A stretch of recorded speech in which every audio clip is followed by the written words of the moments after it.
కాళేశ్వరం ప్రాజెక్టుకు సంబంధించిన breaking update ను చూస్తున్నాం. కాళేశ్వరం ప్రాజెక్టుపై విచారణ విషయంలో అఫిడవిట్ల గడువు ముగిసింది. మాజీ సీఎం కేసీఆర్ తో పాటు మరికొంతమందికి నోటీసులు ఇచ్చే అవకాశం ఉందని సమాచారం అందుతోంది. ఈ నెలాఖరుతో కాళేశ్వరంపై విచారణకు 100 రోజులు పూర్తి కాబోతున్నాయి. అయితే జస్టిస్ పీసీ ఘోష్ కమిషన్ ఈ విచారణను నిర్వహిస్తోంది. ఇప్పటికే టెక్నికల్ అంశాలపై విచారణ పూర్తయిపోయింది. కాళేశ్వరంపై విచారణ ఎదుర్కొంటున్న వారంతా కూడా అఫిడవిట్ల రూపంలో వాంగ్మూలాలను ఇవ్వాలని కమిషన్ ఆదేశించింది. నెలాఖరు వరకు అఫిడవిట్స్ ను పరిశీలించిన తరువాత పొలిటికల్ యాంగిల్స్ లో విచారణ చేపట్టే అవకాశం కూడా కనిపిస్తోంది. ఇప్పటికే విద్యుత్ కొనుగోలు అంశంలో కేసీఆర్ ను నోటీసులు జారీ చేసింది పవర్ కమిషన్. కాళేశ్వరం కమిషన్ సైతం కేసీఆర్ కు నోటీసులు జారీ చేస్తుందా లేదా అనేది ఉత్కంఠగా నెలకొంది.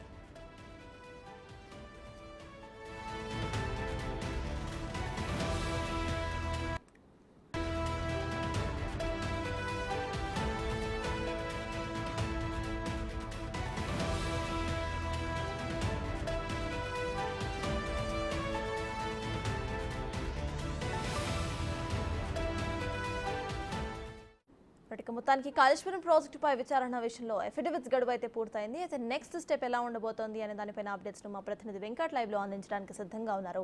వెంకట్, చెప్పండి, అటు కేసీఆర్ కి కూడా నోటీసులు అందే ఛాన్స్ ఉన్నట్టు తెలుస్తోంది. ఇక ఆయనతో పాటు మరికొంతమంది కూడా నోటీసులు ఇచ్చే అవకాశాలు గట్టిగా కనిపిస్తున్నాయి. అయితే ప్రెసెంట్ అప్డేట్స్ ఏంటి? ఇక కేసీఆర్ తో పాటు ఇంకెవరెవరికి నోటీసులు ఇచ్చే అవకాశం ఉందనుకోవచ్చు? కాళేశ్వరం పైన విచారణ తుది దశకు చేరుకుందని చెప్పుకోవచ్చు. దాదాపు 3 నెలల నుంచి కాళేశ్వరం పైన విచారణ కొనసాగుతోంది. ఇప్పటి వరకు కాళేశ్వరంకి సంబంధించిన అంశంలో మేడిగడ్డ, సుందిల్లా, అన్నారం ప్రాజెక్టులకు సంబంధించి ఏజెన్సీ సంస్థలు కావచ్చు, అందులో ఉన్నటువంటి ఇరిగేషన్ సంబంధించిన అధికారులు, ఇరిగేషన్ సంబంధించిన చీఫ్ సెక్రటరీలు, అట్లనే ఇంజనీర్లు, రిటైర్డ్ ఇంజనీర్లు, ఇట్లా వరుసగా కాళేశ్వరం ప్రాజెక్టులో ఇన్వాల్వ్ అయినటువంటి ప్రతి ఒక్కరిని కూడా కమిషన్ విచారించింది. వారందరితో నుంచి కూడా డేటా అంతా కూడా సేకరించింది. డేటా సేకరించడమే కాదు, ఇదంతా కూడా అఫిడవిట్ల రూపంలో ఈ నెల 27 తారీఖు వరకు మొత్తం అఫిడవిట్ల రూపంలో ఇవ్వాలని కూడా ఆదేశించింది. వాంగ్మూలంతో పాటు ఇండివిజువల్ గా కమిషన్ ముందు హాజరయ్యారు. హాజరైన తర్వాత మీరైతే ఇక్కడ కమిషన్ ముందు ఏమైతే చెప్పారో అదంతా కూడా అఫిడవిట్ల రూపంలో ఇవ్వాలనేది కమిషన్ చెప్పింది. కాబట్టి ఇవాళ 27వ తారీఖు కాబట్టి ఇవాళ చివరి రోజు అఫిడవిట్ల రూపంలో ఎవరైతే విచారణ ఎదుర్కొన్నారో ఈ విచారణ ఎదుర్కొన్న వారంతా అధికారులంతా అఫిడవిట్ల రూపంలో కమిషన్ కు అప్పచెప్పినటువంటి సిచ్యువేషన్ కనిపిస్తా ఉంది. ఇప్పటికే కొంతమంది అఫిడవిట్ల రూపంలో వారి వాంగ్మూలాలు ఇచ్చారు. ఇక ఈ నెల చివరి ఆఖరు వరకు, వచ్చే నెల మొదటి వారం వరకు ఈ అఫిడవిట్లు ఏవైతే వచ్చాయో ఈ అఫిడవిట్ల రూపంలో పూర్తి స్థాయిలో పరిశీలన చేస్తుంది.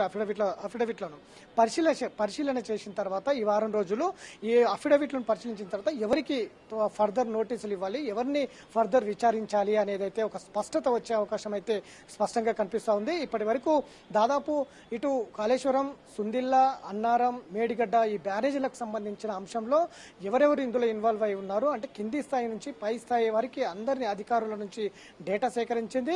వారి అభిప్రాయాలు కూడా సేకరించింది. అట్లనే ఎక్స్పర్ట్స్ ఇటు కోదండరాం కావచ్చు, మిగతా కాళేశ్వరం పైన ఎవరైతే ఎక్స్పర్ట్స్ ఎవరైతే వాటి మీద అనుభవం ఉన్న వ్యక్తులు ఎవరైతే ఉన్నారో వాళ్ళందరి నుంచి కూడా డేటా సేకరించినటువంటి నేపథ్యం స్పష్టంగా ఉంది. వారి నుంచి కూడా అఫిడవిట్ల రూపంలో వాంగ్మూలం తీసుకున్నటువంటి పరిస్థితి ఉంది. ఇక రిటైర్డ్ అధికారులు, ఇంజనీర్లు ఎవరైతే ఉన్నారో వాళ్ళు కూడా